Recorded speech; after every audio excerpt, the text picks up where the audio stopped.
this trip, as I say, and he's yet to win a handicap, but he goes well on slow ground. His wins for William Haggis and Jane Chapel Hyam all came on either soft or good to soft ground.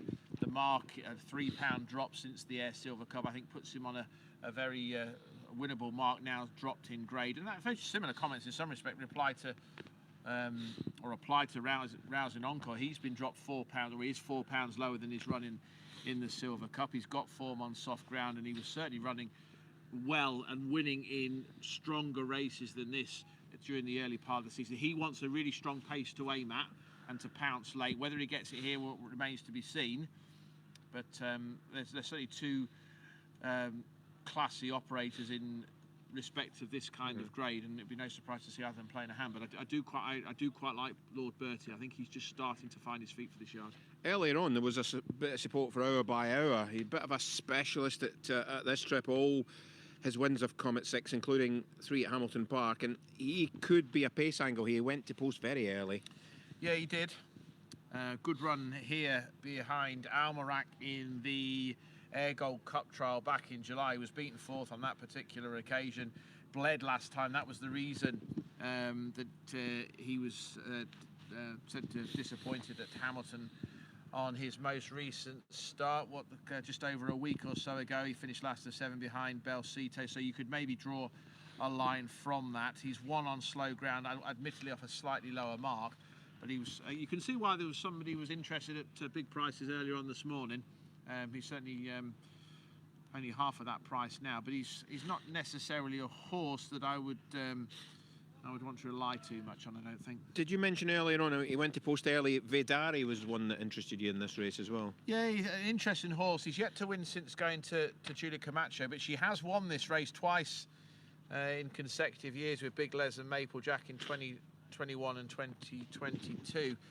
But he's a soft ground winner off only a slightly lower mark. That was for Richard Fahey last autumn, and I thought he shaped well at Chester and then at York with a view to an autumn campaign. Now, he does need to bounce back from a poor run at Chester last time, but I think he probably had excuses there, Gordon, the fact it was quicker ground than he wants, and he had a wide draw as well. So I just thought, given Julia Camacho's record in the race and the fact he does go well on soft ground, that he was one that might just bounce back to form here. And Jim Goldie, I don't know, there's a Michael Dickinson coming up here with 5 runners in the race. Go back to that Cheltenham Gold Cup that made history, of course. Jim, another one that comes off the back of winning form in this case is Dandy Magic, with Lauren Young bidding for a double. Yeah, given a really good ride by Lauren here last time. I thought Vince Lamore was home for all money in that 5 furlong sprint on the open day of the Ayr Gold Cup Festival down the far side, but she didn't panic. She produced Dandy Magic with a really well-timed run to get up and nab the long-time front runner by a short head. That came off a mark of 68. She steps up to 6 furlongs here. She does have a 6 furlong win to her name, and she's just £3 higher. So compared to some of her rivals here, she's relatively unexposed.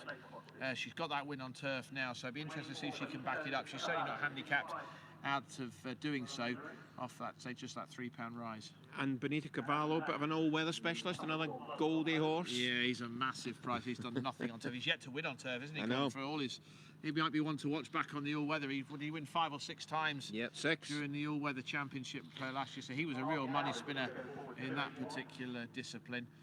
Yeah, Jim Goldie, 5 runners here. I say Montezuma, just to reiterate, is a horse that I'm really interested in.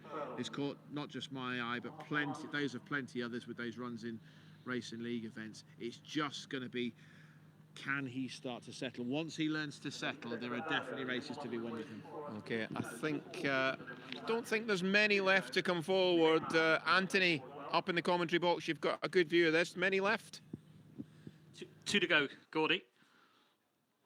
Yeah, not quite as big a field as we have here for the Silver and Gold Cups, but 14, still a decent sized field. Mayman is playing up behind the gates. Mayman is playing up behind the stalls.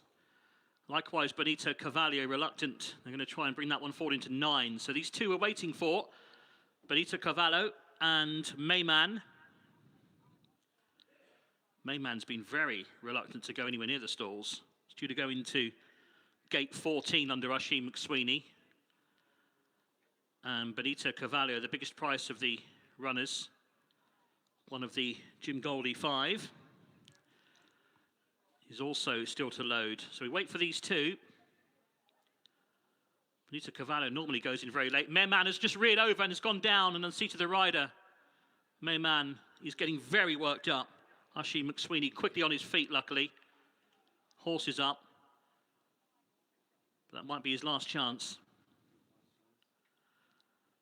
So Benito Cavallo being brought forward now into 9. Mayman is really fractious. I think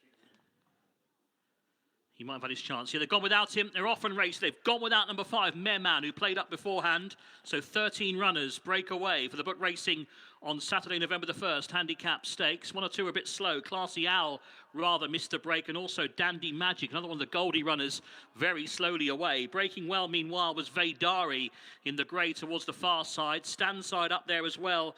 In the black and yellow is Oriental Prince. Also handy in the light blue Azure Zane. Montezuma is there towards the far side, the yellow with the light blue cap, just ahead of Hour by Hour in the red and black colours. Stand side making ground now is Ran Amok in the light green cap. Towards the centre, Educating Rita is trying to get into it too, the dark blue and pink.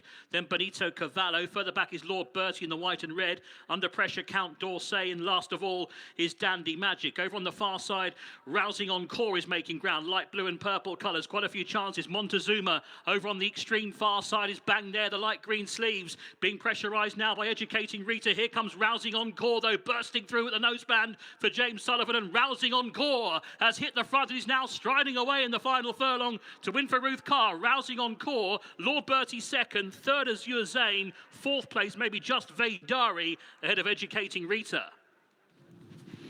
Yeah, it's going to be quite close for the minor placings there, but Rousing Encore has quickened up really well to confirm that Air Silver Cup over course and distance with Lord Bertie. They finished first and second, although there's a bit more between them here this afternoon. Through in 7th place Azure Zen, and they're clear of a couple of horses involved in a photo for 4th place. I think it was Educating Rita and Vaidari that were in that photo for the minor placings, but no doubt about the winner. A 6th win in the career of Rousing Encore. It's 5 on turf and 1 on the all-weather for Jimmy Sullivan and a horse trained by Ruth Carr. Yeah, well, class has very much come to the fore in this particular contest, Gordon, as he Rousing Encore needs that strong pace. He got it, didn't he, on that far side. Got the split at the ideal time, just inside the final furlong. He's run on really well under Jimmy Sullivan. Got first run perhaps on Lord Bertie, who just seemed to possibly hang fire for a little bit, but he's run on really well.